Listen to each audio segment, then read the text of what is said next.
मैं पिछली बार जब आया था भगवान जगन्नाथ जी के दर्शन करके और उसके बाद यहाँ बाई इलेक्शन में भी मैं पहुंचा था, तो अगर हम ये माने साल के 365 दिन तो मैं तीसरी बार मुझे आने का मौका मिला है।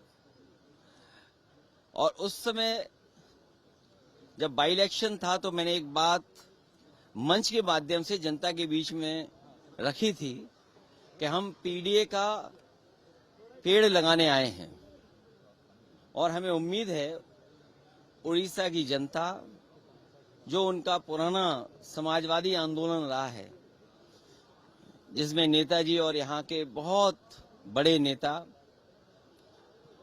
विजू पट्टनायक जी और तमाम समाजवादी विचार के लोग साथ आकर के एक बड़ी ताकत बने थे। हमारी कोशिश होगी कि पीडीए को हम लोग आगे बढ़ाएं, साथ ही साथ उड़ीसा हम लोग आते रहेंगे। बीजेपी से जो लड़ने वाले दल हैं, बीजेपी जब पूरे देश में एक्सपोज होगी तब दिल्ली से हटेगी। सर, बीजेपी की सरकार यहाँ नया आया, अभी जैसे कि एक घटना बालेश्वर में हुआ जहाँ पे एक मुस्लिम युवक को मॉब लिंचिंग का आरोप लग रहा है। बीजेपी का जो एजेंडा है वो कम्युनल एजेंडा है और बीजेपी जब जब कमजोर होती है और जब बीजेपी को लगता है कि विकास के माध्यम से या जो उन्होंने अपने मैनिफेस्टो में जनता को सपने दिखाए थे, अगर वो सपने पूरे होते नहीं दिखाई देते हैं तो वो कम्युनल रास्ता अपनाते हैं।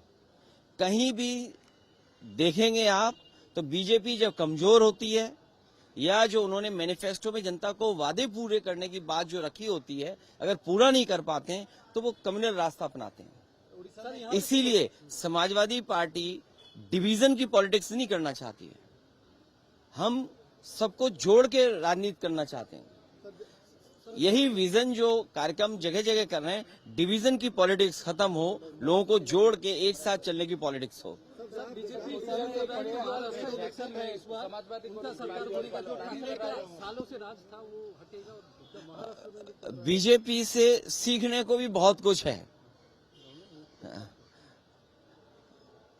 वो पॉलिटिकल पार्टी नहीं है, वो पॉलिटिकली प्रोफेशनली रन करते हैं अपने आप को। और जो नया जमाना है डाटा चोरी का, कभी सोचा था आपने 5 साल पहले 3 साल पहले कि इलेक्शन होने जा रहा हो, कोई पॉलिटिकल पार्टी अपनी एजेंसियां लगाए और डाटा चोरी करने के लिए जाए? तो ये नए तरह की चीज है। प्रोफेशनल पॉलिटिक्स करती है बीजेपी। बीजेपी प्रोफेशनल गिनती करके डेटा पे एक एक बिंदी बैठा करके तब फैसला लेते हैं। इसलिए जिसको हराना है बीजेपी को, उसको उसी तरीके से तैयारी करनी पड़ेगी। और बीजेपी का रिसोर्सेज की कोई कमी नहीं है। उड़ीसा उनके हाथ में, तो रिसोर्सेज की कहाँ कमी होगी? जो जिस स्टेट पर भंडार हो नेचुरल रिसोर्सेज का, और वो जनता के लिए आए, गरीब जनता के लिए रिसोर्सेज इस्तेमाल हो। लेकिन बीजेपी अपने आप को मजबूत करने के लिए रिसोर्सेज यूज करती है। समाजवादी पार्टी को प्लानिंग कर रहा है 8 साल से उनको बॉलीवुड में काम नहीं मिला है, कम्युनल वजह से, मुस्लिम। मैंने सुना नहीं उन्हें, लेकिन मुझे खुशी है इस बात की कि मैं ए आर रहमान का बहुत बड़ा फैन रहा हूँ और उनके गाने रिलीज होने से पहले ही टॉप चार्ट पे रहते थे। जब तक लोगों के बीच में आते नहीं थे तो उससे पहले ही टॉप चार्ट में दिखने लगते थे। अपने देश के और दुनिया के बड़े हैं ए आर रहमान, पॉपुलर हैं। और मुझे खुशी इस बात की है कि नेताजी का एक दिन जब जन्मदिन मनाया था तो पूरे देश में अगर किसी गांव में उन्होंने परफॉर्म किया है तो वो हमारे गांव में परफॉर्म किया उन्होंने। और आर्ट के लिए, म्यूजिक के लिए, कल्चर के लिए किसी को भेदभाव की नजर से नहीं देखना चाहिए। नहीं, मैं तो अपने यहाँ जानता हूँ, यूपी में जानता हूँ, जो लोग जीत नहीं सकते चुनाव, वो बॉलीवुड के एक्टर्स का नाम लेते हैं। उन्होंने कहा बॉलीवुड एक्टर्स की फिल्म ना देखी हो। हमारे यहाँ कई नेता ऐसे हैं जिन्होंने बॉलीवुड की फिल्म ही देखी। और अगर हम फिल्मों की बात करें तो हमारे मुख्यमंत्री जी की फिल्म रिलीज होने से पहले फ्लॉप हो गई थी, लेकिन उनके ही 2 बहुत सहयोगी साथी, जब उन्हें लगता है कि वो जनता में लोकप्रिय नहीं बचे हैं, तो बंबई के जो कम्युनल लाइन पर, कम्युनल डिवाइड के लिए बड़े बड़े एक्टरों का नाम लेते हैं, जिससे कि उनका नाम भी अखबारों में छप जाए। इसलिए अगर आप नाम छापना बंद कर दोगे तो वो कम्युनल होना बंद हो जाएंगे। अखिलेश जी, उड़ीसा में पॉलिटिकल वैक्यूम है, समाजवादी पार्टी और आप कुछ प्लानिंग कर रहे हैं उड़ीसा के लिए? इसीलिए आ रहे हैं। हमारी कोशिश है कि यहाँ भी समाजवादी पार्टी बने। सर, बहन जी का जो स्टेटमेंट आया, क्या कहेंगे? बहन जी अकेली लड़ने नाराज चल रही है क्या? अकेली लड़ने बोल रही है, बोले हैं कि जितना ब्राह्मण नेता है वो योगी गवर्नमेंट से खुश नहीं है। क्या नहीं, वो तो अच्छा कहा उन्होंने, वो ठीक कहा, क्योंकि वहाँ पर ब्राह्मण नेता सब नाराज हैं। उन्होंने एक दावत की थी बाटी चोखा की बैठ करके। हम इंतजार कर रहे हैं कि वो नेता कब खड़े होंगे। कहीं ऐसा तो नहीं कि जैसे वहाँ 3 प्रतिमाएं लगी हैं और प्रतिमाएं कभी हिलती नहीं है, न बोलती हैं। कहीं ऐसा तो नहीं बीजेपी के लोग भी, जो लोग आंदोलन कर रहे थे सरकार के खिलाफ, कहीं वो प्रतिमा से या प्रतिमा जैसे न बन गए हों। अखिलेश जी, आप सिकंद जना आपका दोस्त है और उनको लेकर कोई नया पार्टी का कोई प्लानिंग ओडिशा में एक नया पार्टी? देखिए, श्रीकांत जिन्ना जी बहुत बड़े नेता रहे हैं और अनुभव है उनके पास। पिछली दफे जब हम और आप लोग बैठे थे उन्हीं के घर पर आपने मुलाकात की थी।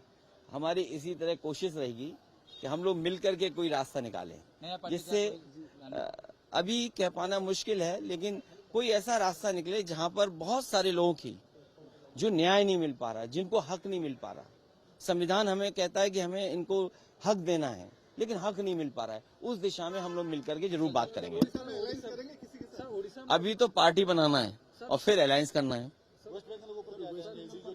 वेस्ट बंगाल का आप पड़ोसी स्टेट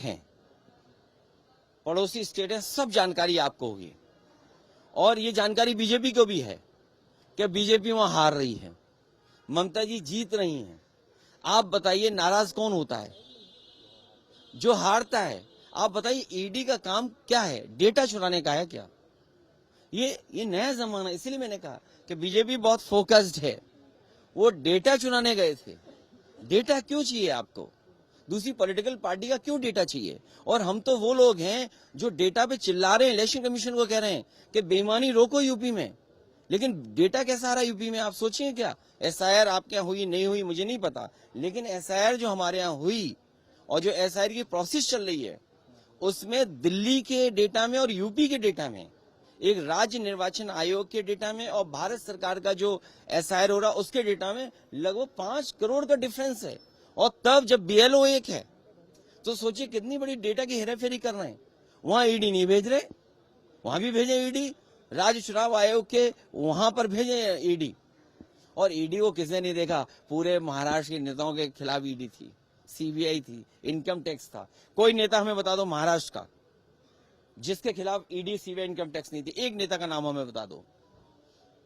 तो बीजेपी का वो सहयोगी दल है ईडी सीबीआई इनकम टैक्स। जैसे हमारे प्रकोष्ठ होते हैं, यूथ है, महिला विंग है, इसी तरह बीजेपी के वो विंग हैं और बीजेपी उनसे समय समय पे काम लेती है। चाहे वो बिहार का इलेक्शन हो तो बिहार में काम लेंगे, अभी यूपी में इलेक्शन हो तो यूपी में काम लेंगे, लेकिन उनके नेता कुछ भी करेंगे। जैसे हम तो आपको राय देते हैं, खांसी हो तो यूपी वाले कोडिन मत लेना, बीजेपी वाली कोडिन मत लेना। वो खांसी की जो दवा है वो जान ले लेती है, बच्चों की जान गई सोचिए आप। तो वहां ईडी क्यों नहीं जा रही है? वहां इनकम टैक्स के लोग क्यों नहीं जा रहे हैं? और ईडी ने खुद बोला है एक जगह पर कि 800 करोड़ का घोटाला है।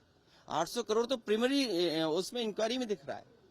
ये ईडी सीबीआई वहां जाती है जहां बीजेपी को किसी को परेशान करना हो। दिल्ली के मुकाबले एक्यूआई उड़ीसा में भी बढ़ गया, दिल्ली से ज्यादा बढ़ गया, इसी माहौल ये हो रहा है इसलिए आए? नहीं, यहाँ पेड़ तो ज्यादा है लेकिन एक्यूआई क्यों बदल रहा है ये तो समझ में नहीं आ रहा। ऑटोमोबाइल की वजह से, इंडस्ट्री की वजह से दिल्ली के एक्यूआई तभी ठीक हुआ जब बीजेपी हटेगी।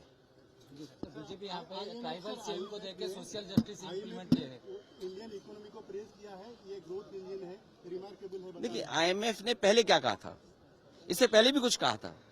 और फिर जब हमारे कितना उधार है, सोचिए उधार कितना है, प्रति व्यक्ति आय नहीं बता पा रहे। आपके मुझे उड़ीसा का डेटा अगर सही हो तो जिन लोगों को राशन मिल रहा है, अगर आईएमएफ इतनी तारीफ बीजेपी की कर रही है तो मैं अपने पत्रकार साथी से कहूंगा कि जो व्यक्ति राशन पा रहे हैं उनका प्रति व्यक्ति आय क्या है, पर कैपिटल इनकम क्या है उनकी, वो कभी नहीं बताएंगे। सोशल जस्टिस को लेकर उड़ीसा के बारे में हम सोशल जस्टिस को लेकर के आगे बढ़ेंगे जिससे न्याय मिले, हक मिले, सम्मान मिले। आदिवासी मुख्यमंत्री है, बीजेपी आदिवासी मुख्यमंत्री है। इलेक्शन में ये बोलेंगे कि बीजेपी से सीखना है, प्रोफेशनली चुनाव लड़ना है। अगर आप पुराने ढर्रे से चुनाव लड़ोगे तो बीजेपी का मुकाबला नहीं कर पाओगे। बीजेपी को हराने के लिए बीजेपी से अच्छा चुनाव लड़ना पड़ेगा आपको, जहां से बीजेपी लाती है।